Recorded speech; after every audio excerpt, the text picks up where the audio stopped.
The last of the grown-ups died on the morning of the third harvest, after the gray sigh swept around the planet. In the old calendars, the date corresponded to August 19th, but the children who survived had stopped marking time that way. They called it Year Zero, Dawn 273, and they commemorated it by switching off every still-working television so they would never again watch the endless loop of doctors coughing behind masks that no longer mattered.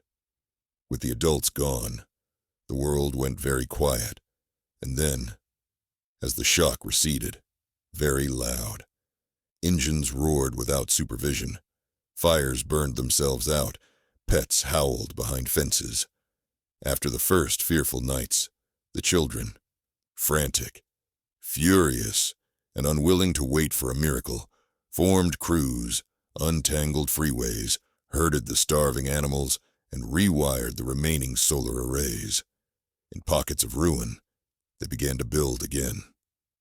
3 years later, New Carthage rose above the skeleton of what had once been the Midwestern city of Davenport. Shipping containers painted the color of citrus stacked like bright bricks up the Mississippi levee, each container connected by rope bridges and pulley lifts.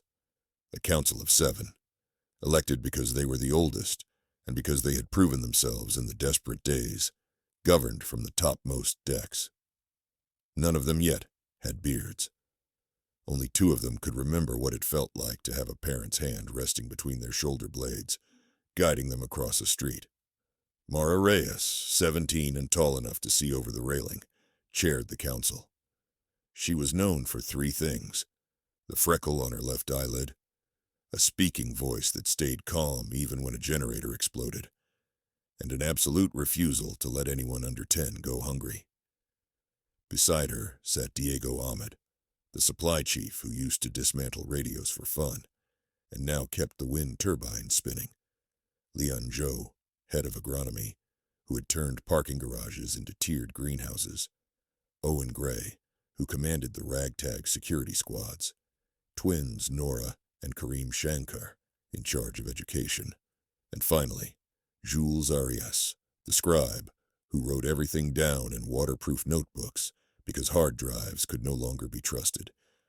Together, they believed they had seen the worst the world could throw at them. They were wrong.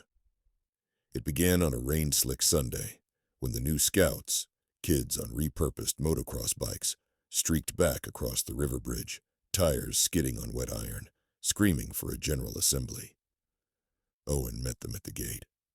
One scout removed her helmet, revealing braids plastered to her skull. "Strangers on foot," she gasped. "Uniforms. Grown-ups." The word landed like a thunderclap. Grown-ups. Owen's face drained of color as he radioed Mara. Within minutes, the bell salvaged from the steeple of St. Anne's hammered a single, deliberate note per second, summoning every resident over the age of 12 to the amphitheater. An old basketball court with the hoops torn down, reclaimed by murals of sunflowers. Younger children were shepherded into the storm-proof basements because nobody could predict what would happen next. Mara climbed the cargo container dais.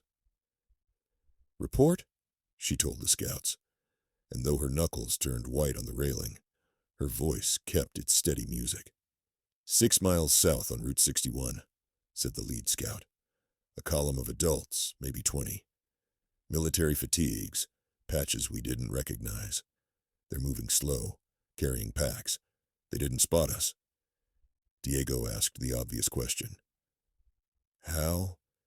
"Every adult we ever found was dead," Leon finished, her green-stained hands curling into fists.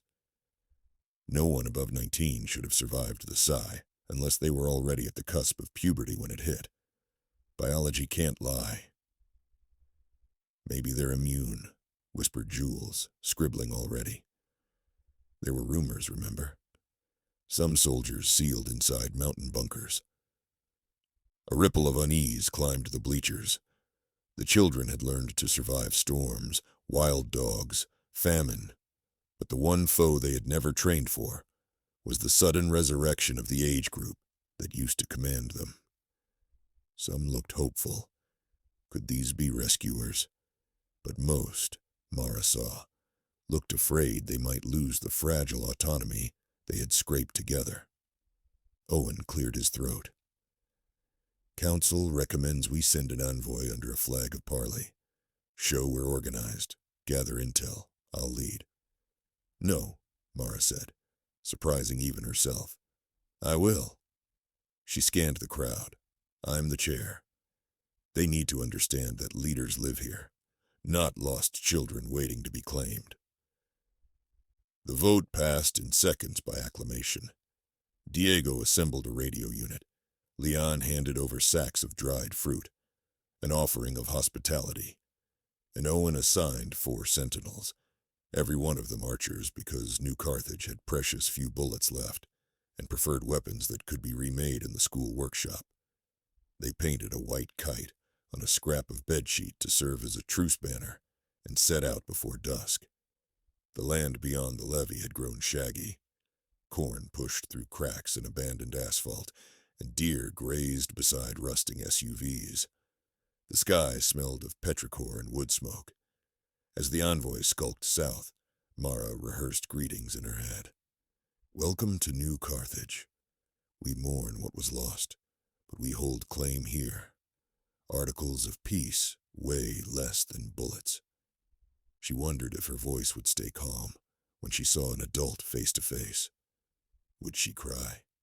Would she flinch? She forced her spine straighter. They spotted the soldiers camped in the shell of a truck stop, tents pitched under the sagging canopy where prices for gasoline still stuttered on a dead LED board. Flashlights, real, working flashlights, stabbed yellow beams through the gloom. Mara raised the white kite and stepped into the light. Identify yourself, barked a male voice, grown rusty with disuse. She saw a silhouette. Broad shoulders, rifle angled but not aimed. A great beard that made him look like the historical photos in the school library. We come under truce, Mara announced. We represent New Carthage. A hush, like the inhale before a dog bares fangs.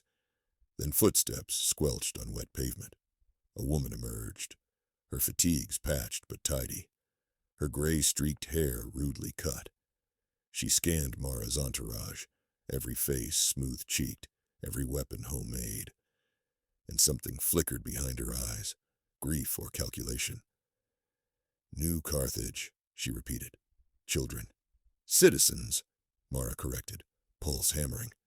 She offered the sack of dried fruit. A gift. The woman accepted it, sniffed the contents. Apple chips, she murmured, surprised. I haven't tasted apples in 2 years. She passed them to the man, then introduced herself. Captain Sarah Vaughn, United Continental Relief Expedition.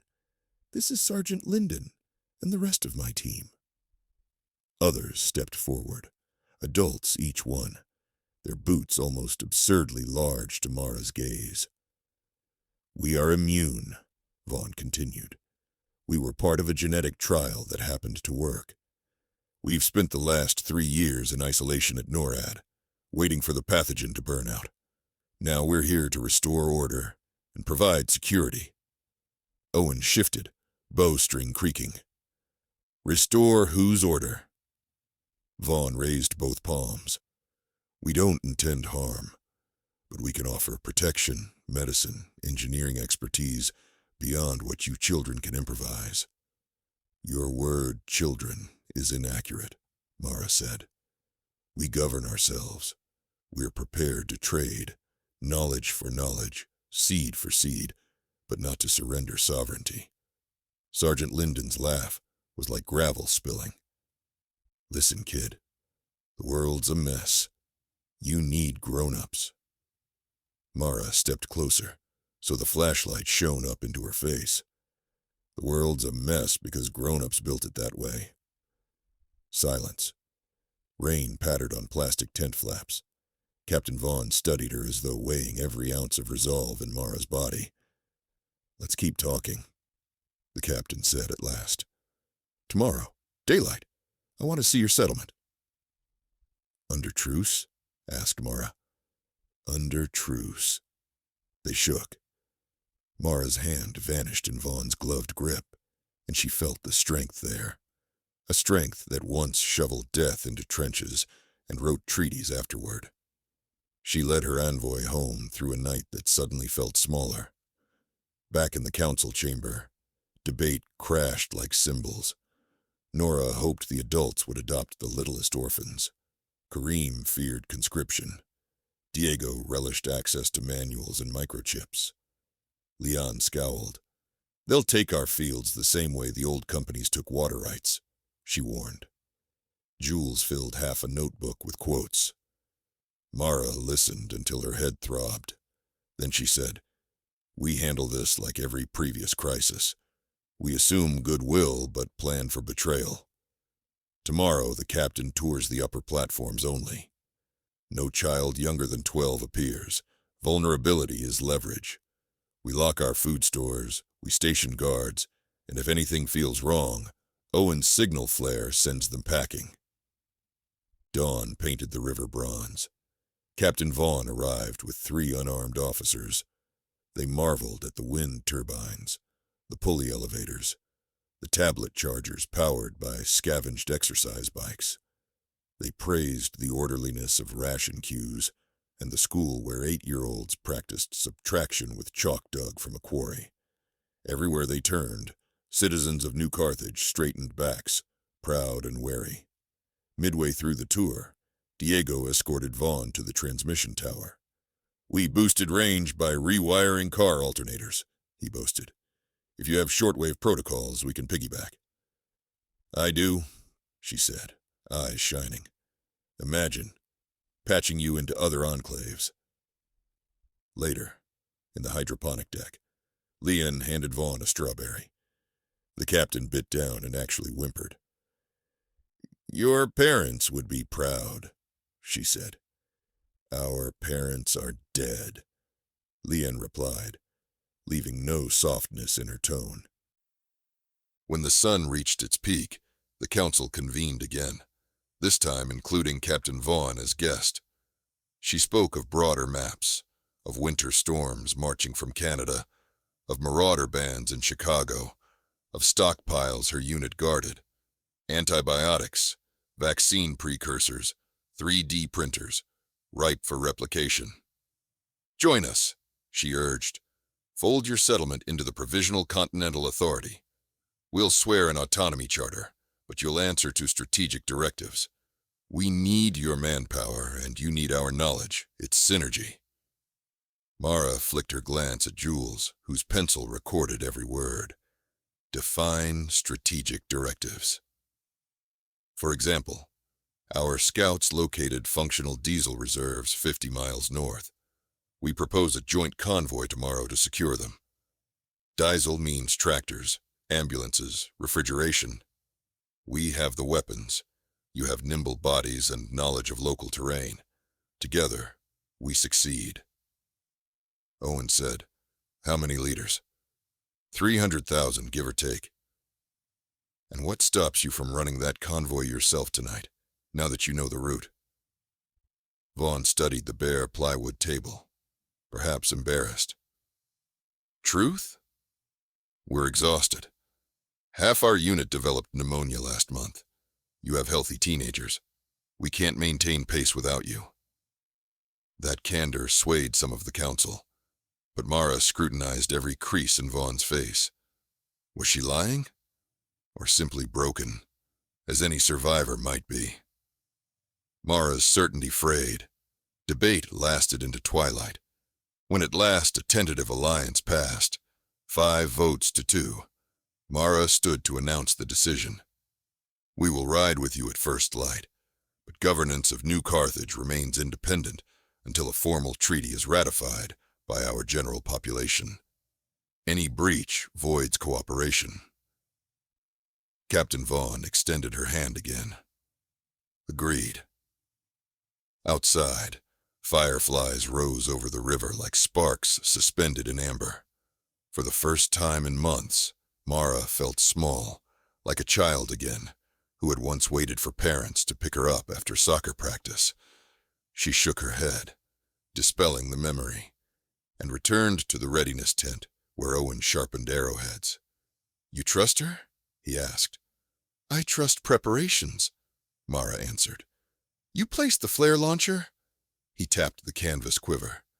"If they try anything, the whole sky turns red."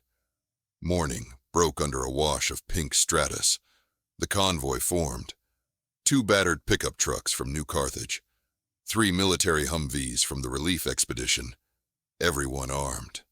Diego rode shotgun with an adult radio technician, headphones clamped over both sets of ears as they bounced along a service road laced with weeds. At mile 12, the lead Humvee halted. Sergeant Linden signaled for silence, then waved the convoy to a siding beneath an overpass. In the muscular hush, Mara felt every heart beat faster. Linden pointed at tire tracks, fresh, heading the same direction they were bound. Mara knelt, touched the mud. "Wide tread, heavy load," she whispered to Owen. "Maybe tankers from Chicago marauders." Captain Vaughn swore softly. "We can't let them reach the depot first." The convoy accelerated. Twice they splashed through creeks, where bridges had collapsed, water hissing against hot engines. Scrub forest closed around the service road, branches slapping metal. Finally, the tree line broke and they saw it. A petroleum farm, silver tanks flanked by a derelict dispatch office.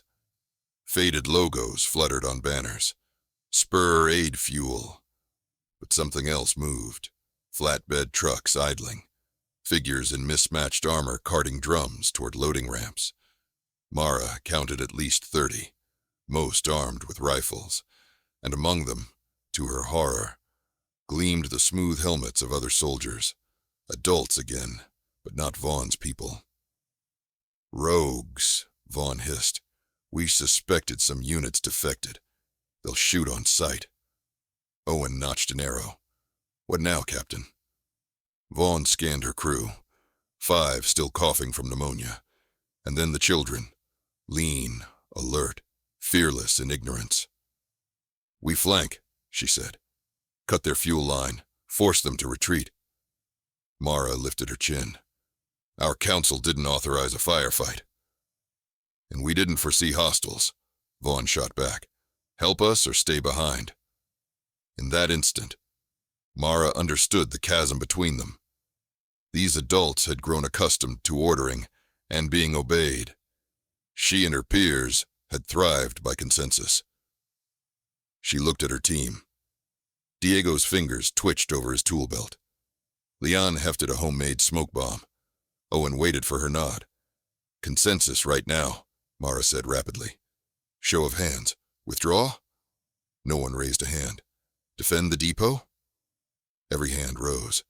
Mara drew a breath that tasted of dust and diesel. "All right, Captain, we act, but we choose our method. Minimum lethal force. Disable their engines, not their bodies." Vaughn blinked, then gave a sharp nod. "Fine, fast and smart." The plan unfurled in minutes.